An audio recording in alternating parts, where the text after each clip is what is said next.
apakah benar apabila melarang pasangan untuk bergaul dengan laki-laki karena banyak kawan laki-laki dari istrinya tadi, Ustaz? Nah, boleh nggak kita ngelarang untuk bergaul istri dengan laki-laki yang lain? Tafadhol, Ustaz. Barakallahu fikum. Naam jamaah. Yang pertama, ada larangan suami yang merupakan larangan pribadi dia. Tapi ada larangan suami kepada istrinya yang merupakan larangan agama. Kalau itu larangan agama, maka sang perempuan wajib taat kepada Allah Azza wa Jalla dan taat kepada suami. Artinya sebuah larangan agama tanpa dilarang suaminya, dia wajib taat. Gimana kalau sekarang larangan itu datang dari suaminya? Yang kedua, kalau larangan itu dalam agama nggak dilarang, tapi suami melarang, maka sang istri wajib taat kepada suami. Contohnya suami mengatakan, istriku aku minta engkau nggak ke rumahnya fulan dan fulana. Saya secara hukum agama boleh dia ke rumahnya fulan-fulan, kawan-kawan dia, tetangga dia. Cuma enggak lah. Aku minta engkau jangan ke sana. Jangan bergaul sama mereka. Wajib taat ini perempuan kepada suaminya. Karena dia sebagai suami. Yang Rasul SAW menjelaskan bahwasanya suami ini surga dan nerakanya perempuan. Bicara sekarang bergaul dengan laki-laki. Ketika suami dalam Islam ada koridor yang harus dijaga ketika bergaul sama laki-laki. Ketika ada perlunya, umpamanya dia memang mau membeli sesuatu ini dan itu, maka nggak masalah. Tapi kalau suami mengatakan, aku minta engkau nggak bergaul sama fulan dan fulan, dan nggak ada urusan, memang cuma kawan lama ini itu, ya sudah dia putus. Dia delete semua kontak orang-orang yang mungkin kawan-kawan SMA dia atau mana. Oh ya, hilangkan semuanya, aku akan fokus mengabdi kepada suamiku. Jadi, ini yang perlu diperhatikan. Tapi kalau suami melarang bergaul dengan kakaknya yang merupakan mahram dia, kerabat dia yang dia punya kewajiban silaturahim, maka di sini perlu dilihat kenapa alasannya. Kalau alasannya enggak, soalnya dia kalau bergaul sama sepupunya umpamanya, akhirnya dia jadi nggak benar di rumah gitu, keping minta ini, minta itu. Karena ada kerabat-kerabat yang manas-manasin istri kita umpamanya seperti itu. Maka itu perlu berhati-hati. Jadi pada intinya, kalau perintahnya itu sesuai dengan Al-Quran dan Sunnah, maka tanpa suami nyuruh, tanpa suami melarang, dia wajib taat.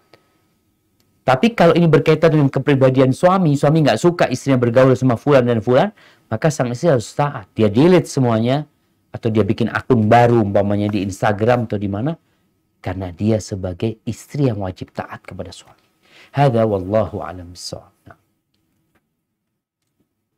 Baik, insyaallah, Ustaz. Selanjutnya, Ustaz, bagaimana cara suami istri untuk bisa saling mengingatkan dan menguatkan iman masing-masing, dan bagaimana caranya menanamkan dan keimanan bagi anak yang masih di bawah 9 tahun. Barakallahu fikum. Naam jamaah. Allah mengatakan watawasau bil haq watawasau bis sabr. Dalam kehidupan rumah tangga pun ya perlu prinsip saling menasihati ini diadakan. Termasuk hal yang penting ketika suami istri duduk ngobrol mengatakan, yang suami berkata, istriku tolong kau doakan aku. Kalau mungkin aku melakukan kesalahan ya diingatkan. Dan sang suami pun mengatakan seperti itu kepada istrinya. Jadi sejak awal mereka membangun rumah tangga di atas prinsip ta'awun alal birri wat taqwa. Kemudian yang kedua, sang istri ketika mempersiapkan suaminya untuk berangkat kerja, di sini dia ingatkan suami, bang jangan lupa baca doa, jangan lupa untuk berzikir. Suami juga seperti itu. Ketika dia di tempat kerjanya, melihat sudah masuk waktu duha, dia telepon istrinya, istriku, jangan lupa waktu sholat duha, mumpung masih ada. Hari Jumat, sang istri tanya sama suaminya, bang, udah baca surat kahfi belum bang? Mungkin sibuk, ayolah anak bantuin tadarus sama sama suaminya. Jadi hal-hal yang mungkin dianggap kecil tapi selalu mengingatkan, bahkan nanti bangun malam. Bagaimana Rasulullah Shallallahu Alaihi Wasallam, beliau mengatakan rahimallahu mra'an qama minal laili fasalla. Allah merahmatin seorang laki-laki yang bangun di malam hari, kemudian dia sholat malam. Setelah sholat malam dia bangunkan istrinya. Istrinya nggak mau bangun, dia percikan air di wajah istri. Begitu pula Allah merahmati seorang wanita yang bangun malam, kemudian dia sholat. Setelah sholat dia bangunkan istri suaminya. Suaminya nggak bangun, dia percikan air di wajah. Itu dirahmati oleh Allah. Maka hal ini perlu dibangun antara suami istri untuk saling mengingatkan. Namun istri juga perlu tahu kondisi suami. Kapan mengingatkan suami? Ada waktu-waktu suami lagi sumpek, lagi suntuk. Mungkin ditunda ngasih taunya. Cari waktu lain yang tepat sambil dipijetin, kasih tahu suaminya tentang baca zikir pagi dan petang, mungkin tentang halal haram ya. Yang penting saling mengingatkan dengan adab dan etika yang baik. Adapun bagaimana menanamkan keimanan di diri anak kita, ya ketika dia umur 9 tahun dia udah mulai bisa paham dengan cerita tentang para nabi, cerita tentang surga dan neraka. Kemudian juga tentang doa-doa. Ketika baca ini, apa artinya sebenarnya? Minta apa sama Allah Subhanahu wa Ta'ala? Dengan harapan anak itu imannya ini sudah iman yang berdasarkan ilmu. Atau kalau memang dia belum bisa mencerna, ilmu yang berdasarkan hafalan. Ketika tanya, man rabbuk? Allah. Aina Allah fis sama. Ditanya, man nabiyuk? Siapa nabimu? Muhammad SAW. Madinuk, apa agamamu? Islam. Apa kitabmu? Jadi ada pelajaran yang mungkin hafalan, tapi nanti kalau sudah ilmunya sudah naik, di sini dia bisa memahami insya Allah. Hadza wallahu a'lam bissawab. Selanjutnya nih ada mohon nasihat Ustaz, karena kondisinya sang suami sudah meninggalkannya selama 2 bulan. Dan kondisinya suami ini masih belum berani juga untuk menolak si sang istri. Tapi mereka masih komunikasi, Ustaz. Masih telepon-teleponan. Bagaimana sikap istri menghadapi kondisi seperti ini?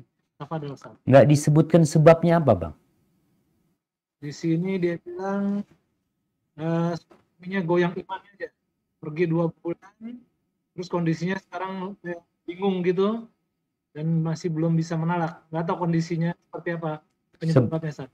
Nah, jamaah rahimakumullah.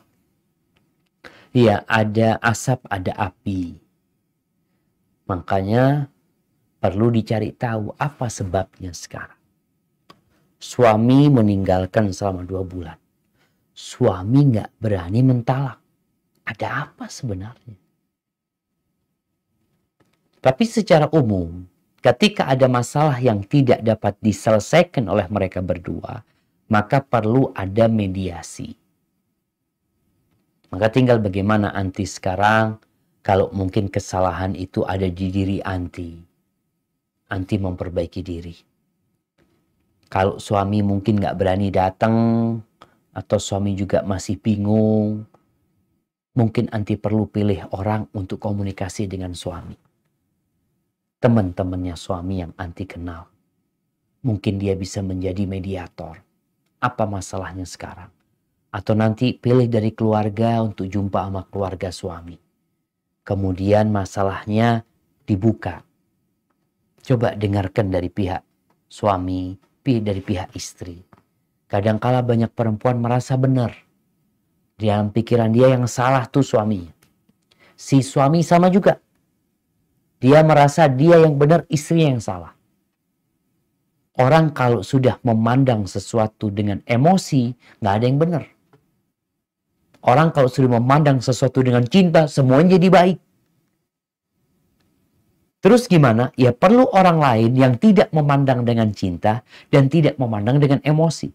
Mereka memandang dengan akal dan hati. Dilihat yang salah siapa. Karena Allah Azza wa Jalla mengatakan fa in khiftum shiqaqa bainihima fab'athu hakaman min ahlihi wa hakaman min ahliha. Kalau kalian takut ya pertikaian itu nggak ketemu ujungnya. Maka utuslah dari pihak keluarga suami, dari pihak keluarga istri. Yurida islahan yuwaffiqillahu bainahuma. Kalau keduanya ingin kebaikan, insya Allah Allah kasih taufik. Tapi kalau nanti memang dilihat kayaknya nggak mungkin untuk dilanjutkan, ya berpisah menjadi solusi yang terbaik. Sebagaimana seorang suami nggak boleh gantung istrinya juga. Kenapa kau gantung istri? Dikatakan dia punya suami, ya suaminya nggak ada di rumahnya. Suaminya nggak ngasih nafkah umpamanya. Kalau dikatakan punya suami. Dikatakan nggak punya suami, dia masih terikat. Dia nggak bisa nikah lagi. Karena posisinya masih sebagai istri. Maka anti pun harus siap menerima hal ini. Nasihat hanya banyak-banyak istighfar, mohon ampun sama Allah. Kemudian cari mediator, semoga Allah beri jalan keluar. Hadza wallahu a'lam bissawab. Barakallah.